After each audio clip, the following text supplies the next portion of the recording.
let's dive into this, huh? We're really getting into some deep stuff this time. Yeah. Masculinity, faith, finding your purpose. Yeah. Yeah, it's interesting what this source material dives into. Yeah, I mean, rejecting victimhood, right? It talks about that. And then Yeah. finding that purpose, that drive, Mm-hmm. the importance of, real brotherhood Yeah. and leaving a legacy, Right. right? Not just kind of coasting through life. Like, how do we actually, make a dent in the universe? It's all in here. I think one of the things that struck me was how practical it gets.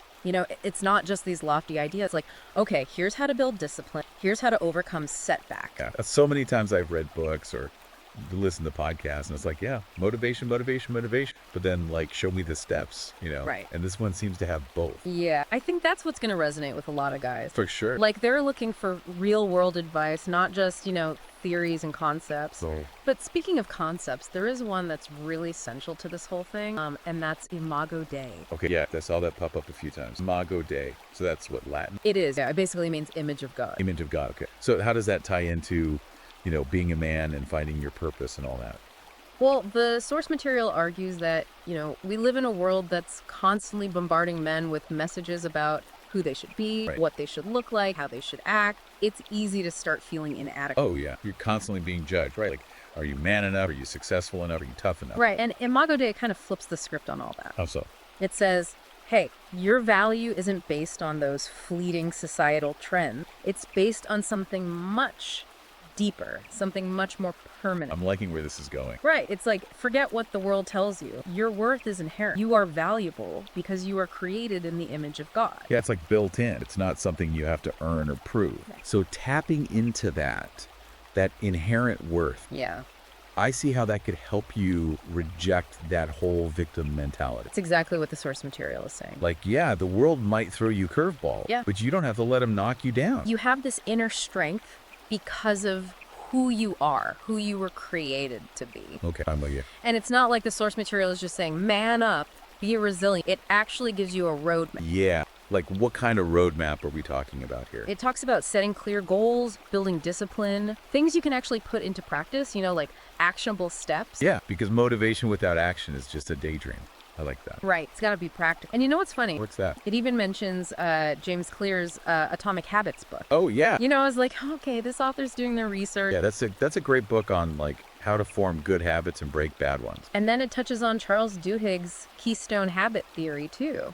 Oh, wow. Okay. Getting deep into the habit formation here. So what's the takeaway there? I mean, in terms of the source material, like, how does it all tie in? Well, the key takeaway is this. Small, consistent actions over time can have a massive impact. You don't have to overhaul your whole life overnight. It's like baby steps. Yeah. Just one good habit at a time, building momentum. Exactly. I like that. It feels less daunting. So we've got Imago Dei as, like, the foundation. We're ditching the victim mentality. We're taking action. Where does the brotherhood thing fit in all this? So glad you brought that up. Brotherhood, huge in the source material. It seemed to emphasize that a lot. Like, it's not just a nice to have, it's essential. Men need other men, not just, casual buddies to hang out with. Right. Deep, meaningful connections. Yeah, that real iron sharpens iron kind of thing. Exact. It's about accountability, shared purpose, even shared faith. It's having guys in your life who will challenge you to be better, who will call you out when you're slipping, who will support you when you're down. And the source material uses some pretty compelling examples too. Oh, yeah. Like Ernest Shackleton's Antarctic expedition. Oh, wow. Think about that. Stranded in Antarctica. Surviving for over a year. Yeah. They leaned on each other, held each other accountable throughout a lot. The Tuskegee Airmen, another great example, Yeah. facing incredible racism and prejudice.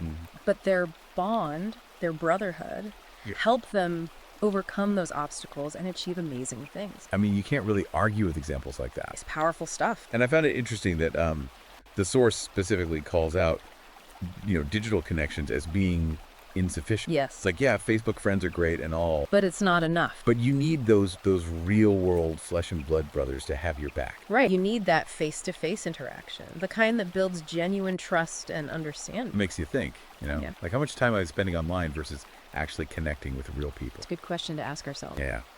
All right. So we've got Imago Dei, ditching the victim mentality, taking action, building those strong brotherhoods. What else? What else is in this roadmap? Well, from there, it goes on to explore this idea of legacy. It's like, okay, you've built yourself up, you've got your brother. What are you going to do with it? Yeah. How do we make our lives count? Exactly. Leave a mark on the world.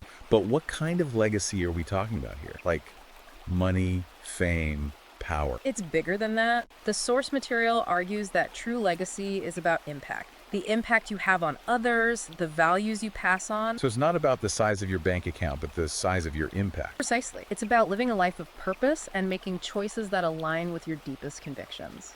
That resonates with me, you know? Like, I want to be remembered for the good I did in the world, for the people I helped, not just for the stuff I accumulate. And that impact can take many forms. Raising a strong family, building a business that provides jobs and serves a need, serving your community, creating art that inspires people. It's about finding your unique contribution and pursuing it with excellence. Yeah, it's about bringing your God-given talents to the table and using them to make the world a better place. Picking up on a theme here, it's like this source is saying, step into your God-given potential, man. Reject victimhood, build yourself up, connect with your brother, and leave a mark on the world. Yeah, that's a pretty good summary. But it also seems to get even deeper than that, right? Like, it talks about this idea of ego death. That's right. And that's where things get really interesting. You know, we left off talking about that ego death thing, right? It's a big part of this whole journey, this transformation. Yeah, and it sounds intense, you know, like ego death. What does it even mean in this context? Right, right. Well, the source material uses this analogy of a snake shedding its skin. It's not about actually dying, of course. Okay, good. It's more about shedding those false layers of who you think you are. Like peeling back the onion, you know, getting to the core. Exactly. It's about letting go of those outdated beliefs, those limiting self-perceptions, the need to constantly prove yourself to the world. It's about embracing humility, you know, recognizing that your worth isn't tied to external achievements or what other people think. So it's like less ego, more authenticity. Yeah, that's a good way to put it. And it ties back into that Imago Dei concept, right? Right, because if your true identity is rooted in being created in God's image, then all that ego stuff is just noise. Yeah, it's almost like it's blocking you from who you're truly meant to be. Okay, I get that. Yeah. But how do we actually do this ego death thing? Like, what are the practical steps? Well, the source material talks about practicing gratitude, for one. Yeah, that makes sense. Counting your blessings, focusing on the positive. Right, and then admitting your faults. You know, owning your mistakes instead of trying to hide them or blame others. Yeah, that can be tough. It is, but it's so freeing when you do it. And another big one is being willing to serve others without expecting anything in return. Yeah, like putting others first, Right. shifting the focus away from yourself. Exactly. It's about dying to yourself so that you can truly live.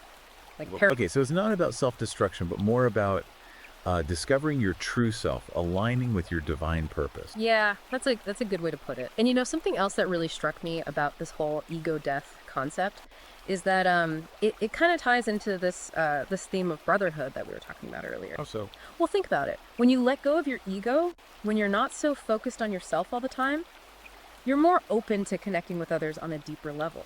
You're more willing to be vulnerable, to share your struggles, to offer support without judgment. Yeah, it's like you're creating space for genuine connection. Exactly. And that's what real brotherhood is all about. It's about being there for each other through thick and thin, without any pretense or ego getting in the way.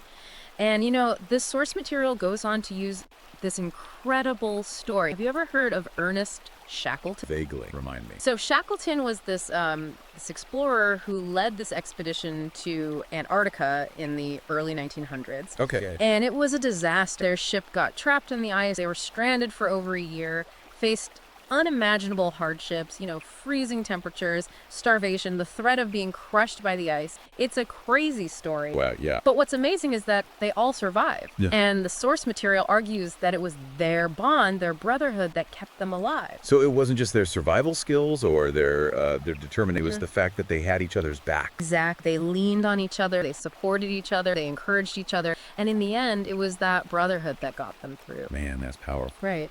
And it really drives home the point that brotherhood isn't just some nice to have. It's essential. Yeah. It's what gets us through the tough times. You know, that's especially true in today's world, I think, where we're so often isolated and disconnected. Yeah, exactly. We're more connected than ever, digital, but so many guys are feeling lonely and isolated. Like they don't have those deep, meaningful connections in their lives. And I think this source material is really calling us back to that, you know, calling us back to the importance of real face-to-face connection. Yeah, it's like, put down your phone, go out and meet up with some guys, you know? Have those real conversations, share those experiences, build those bonds. But it's not just about hanging out, right? Like, there needs to be more to it than that. Right. The source material talks about the importance of shared purpose within a brotherhood. Okay, yeah, like a common goal, something you're working towards together. Exactly. It uses some interesting examples, like the ancient Greek phalanx. Oh, wow. History lesson. Yeah. So the phalanx was this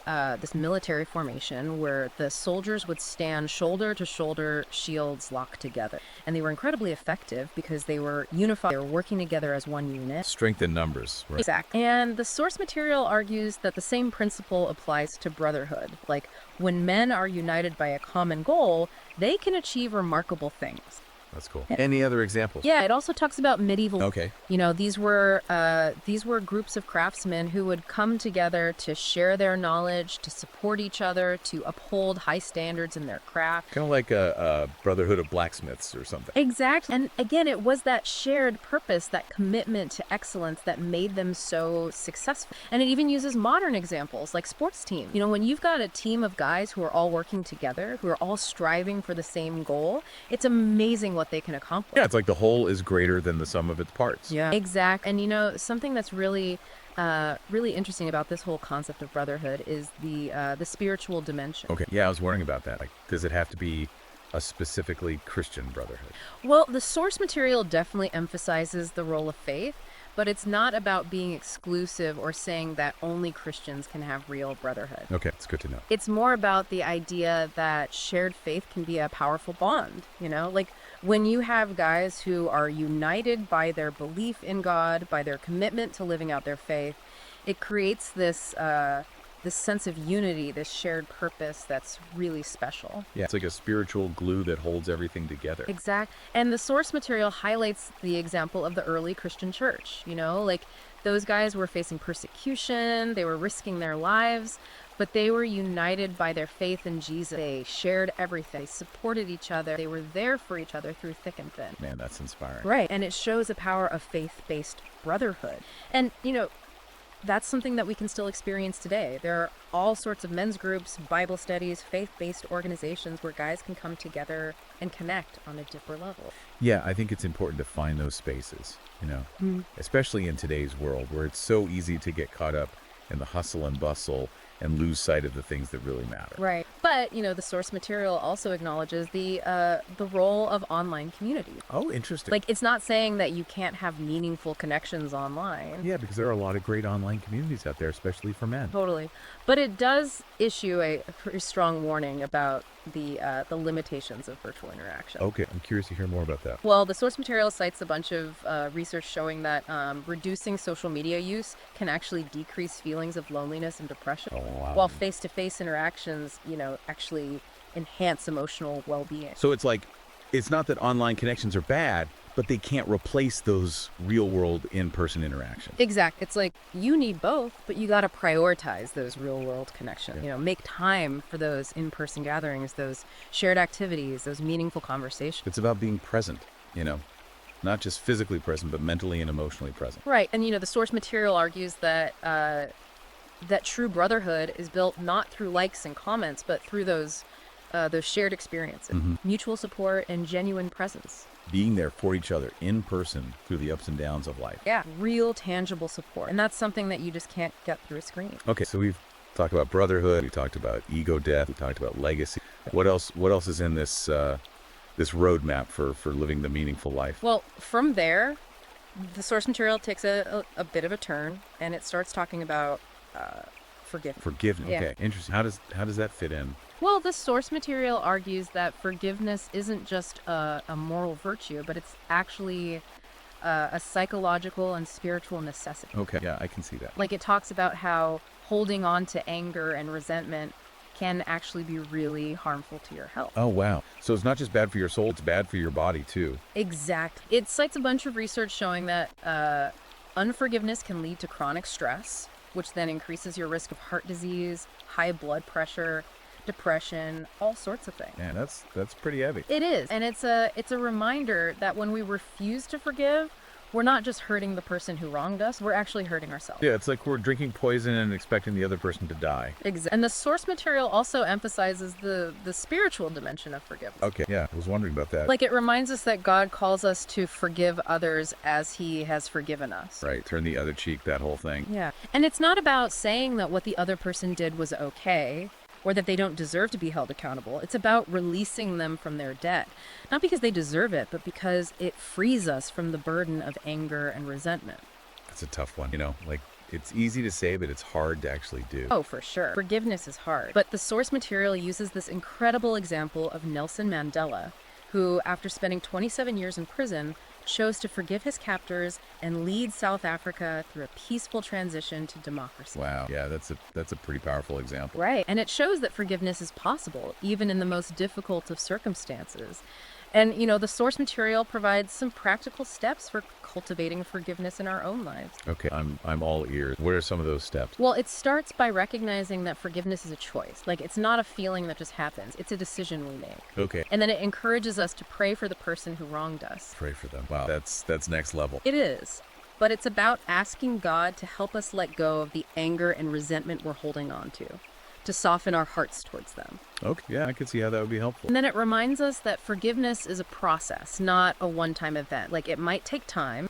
It might require us to revisit our decision to forgive multiple times, but the freedom and healing that it brings is worth the effort. Yeah, I get that. Yeah. So forgiveness, check. What else? What else is on this this list of essential ingredients for a meaningful life? Well, from forgiveness, the source material goes on to talk about fatherhood. Fatherhood. Okay. Yeah, that's a huge one. It is. And the source material really emphasizes the unique and crucial role that men play in shaping the next generation. Yeah, like dads are important. We kind of know that. Right, but it goes deeper than that. Like, it doesn't shy away from addressing the crisis of fatherlessness in today's society. Yeah, that's a real issue. It is. And it talks about the devastating impact that it has on individuals and community. Like, kids who grow up without fathers are more likely to drop out of school, to get involved in crime, to struggle with addiction. Man, that's heartbreaking. It is. And the source material argues that fatherhood is about much more than just biology. Right. It's about being there, being present. Exactly. It's about presence, about leadership, it's about love. And it's not just for dads, Yeah. right? Like any man can step into that role. Exactly. The source material emphasizes that every man has the potential to be a father figure, whether to his own children or to someone else's, and that stepping into that role is vital for the well-being of society. Yeah, we need more good men stepping up and being role models for the next generation. Right. And the source material provides some practical advice for being a strong, godly father. Okay. Yeah, like what?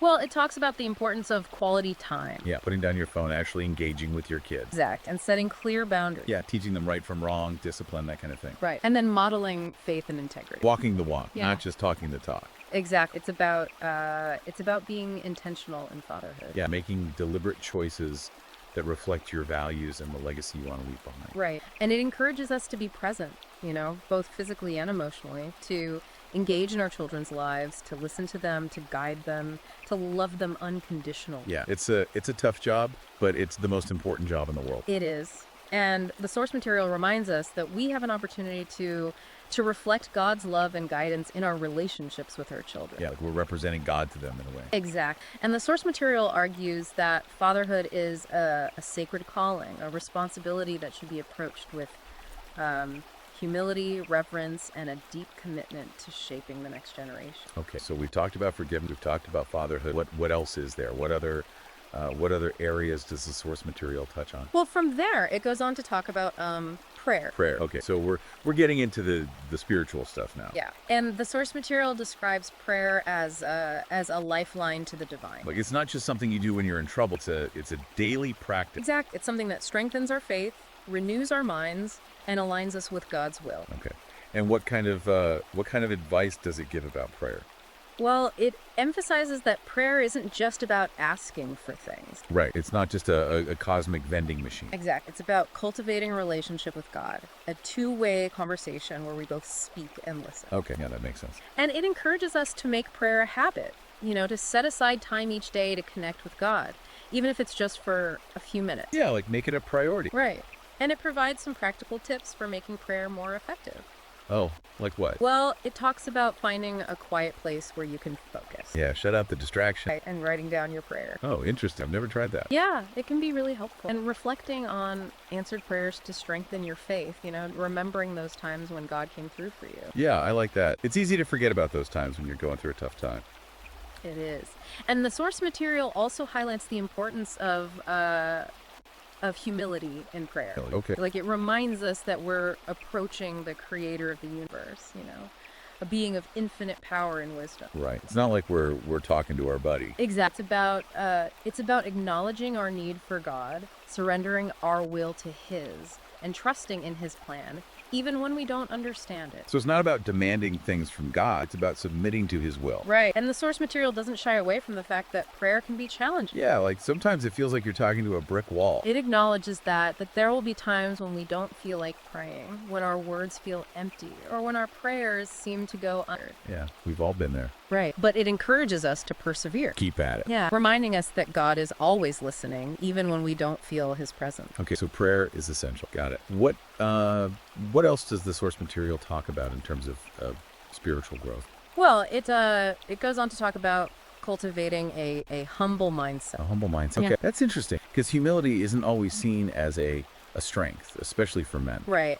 But the source material really challenges that idea. It argues that humility is actually a sign of true strength, and it's the foundation for authentic leadership. Okay, so it's not about being weak or passive. It's about having a strong sense of self, but also recognizing that you're not the center of the universe. Exactly. And the source material uses a number of powerful examples to illustrate this point. Oh yeah, like what? Well, it talks about the story of Abraham, who, despite his wealth and status, was willing to leave everything behind because God called him to. Yeah, that's true humility, right? Putting God's will above your own desires. Exactly. And then there's the example of the Apostle Paul, Yeah. whose transformation from a prideful persecutor of Christians to a humble servant of the gospel is a testament to the power of humility. Yeah, that's a pretty dramatic transformation. It is, and it shows that humility is a journey, it's a process, but it's a worthwhile one. Okay, so humility is important. Yeah. Got it. But how do we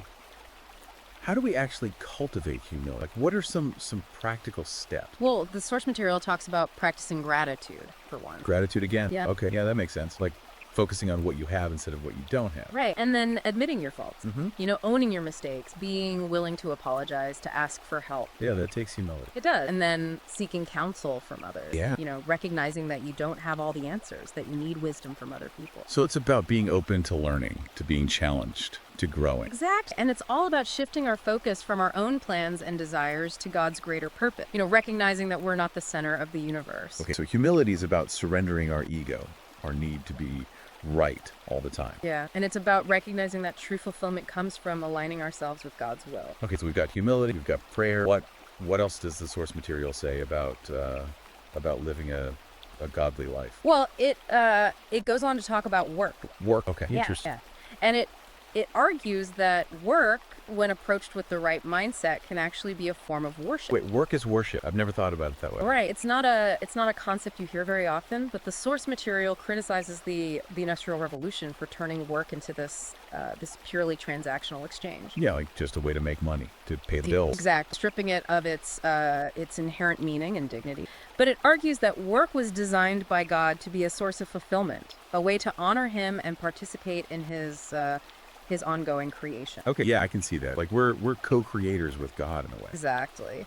And the source material uses the example of Bezalel and Holholeb in the book of Exodus. Okay, remind me who they were. So they were called by God to build the tabernacle. Okay, yeah, the tabernacle. Right. And their work wasn't just craftsmanship, it was an act of worship. So they were putting their heart and soul into it. They were doing it for God. Exactly. And the source material encourages us to approach our own work with this same mindset. So it's not just about earning a paycheck. It's about using our gifts and talents to serve God and make a positive impact on the world. Exactly. And it provides some practical steps for cultivating a godly work ethic. Oh yeah, like what? Well, it talks about setting clear goals. Okay, yeah, having a vision for what you want to accomplish. Right. And seeking mentorship. Learning from people who are further along in their journey. Yeah, finding those mentors, those role models. Right. And then embracing challenges as opportunities for growth. Yeah, not shying away from the hard stuff, but seeing it as a chance to learn and get stronger. Exactly. And it emphasizes the importance of perseverance. Yeah, sticking with it, even when it gets tough. Right. Reminding us that success rarely comes easy and that staying committed to our goals, even when things get tough, is crucial for achieving our full potential. So it's not just about talent. It's about hard work, dedication, and a willingness to keep going even when you want to quit. Exactly. And it reminds us that our work should reflect our values and our faith. Yeah, like our work should be an extension of who we are, not just something we do to make money. Right. It's about doing our best, not just for our own benefit, but for God's glory. Okay, so we've got work, we've got humility, we've got prayer. Anything else on the spiritual front? Yeah, the source material goes on to talk about divine wisdom. Divine wisdom. Okay, Yeah. that sounds pretty deep. It is, and it argues that divine wisdom is essential for navigating the complexities of life. Yeah, like life throws a lot of curveballs. It's good to have some guidance. And it challenges us to prioritize seeking God's wisdom over worldly success. Okay, so it's not about chasing money or fame. It's about seeking something deeper. Right. It reminds us that true wealth lies in aligning our lives with His will. And how do we do that? How do we seek God's wisdom? Well, the source material encourages us to start with prayer. Prayer again. Okay, yeah, that makes sense. Like going to the source. Exactly.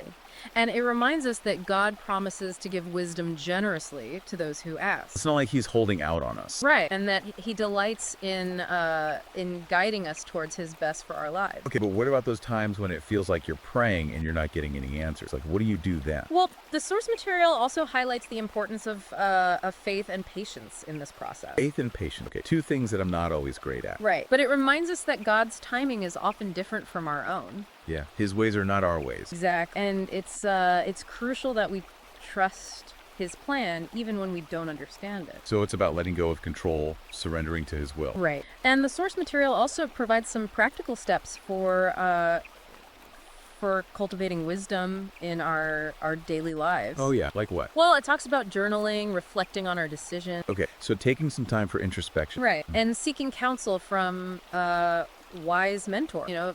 People who have been there, done that. Yeah, finding those wise old sages. Right, and then immersing ourselves in Scripture. Okay, yeah, the Bible. Right, which is filled with God's wisdom and guidance.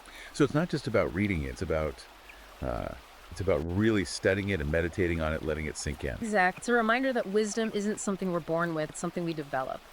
Through intentional effort, a humble heart, and a willingness to learn. Yeah. Okay. So we've talked about divine wisdom, talked about prayer. What else is there in terms of this spiritual journey? Well, the source material goes on to talk about the importance of patience. Patience. Yeah. Okay. Another one of those virtues that I'm not always good at. Right. But it's really essential, and the source material really challenges this fast-paced, instant gratification culture we live in. Yeah, we want everything right now. Right. But it argues that true fulfillment often comes through waiting. Delayed gratification. Exactly. And it reminds us that God's timing is perfect, even when it doesn't align with our own timelines or desires. Yeah, that can be a tough pill to swallow. It is, but the source material uses some really relatable examples to illustrate this point. Oh yeah, like what? Well, it talks about this story of a man who desperately wanted a promotion at work, but he was passed over.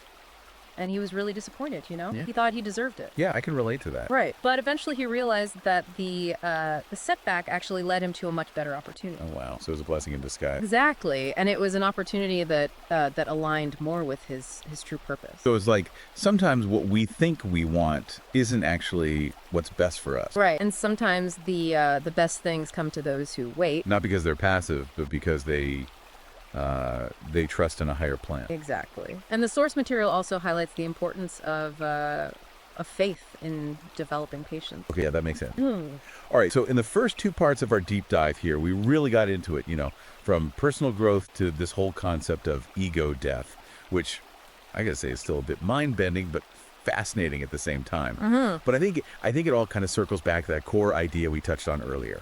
Imago Dei. You hit the nail on the head. Everything kind of flows from that, doesn't it? Yeah, it's like the anchor, the foundation. Yeah. But I think it's worth revisiting, especially for anyone tuning in who might not be as familiar with the concept. So what is Imago Dei in a nutshell?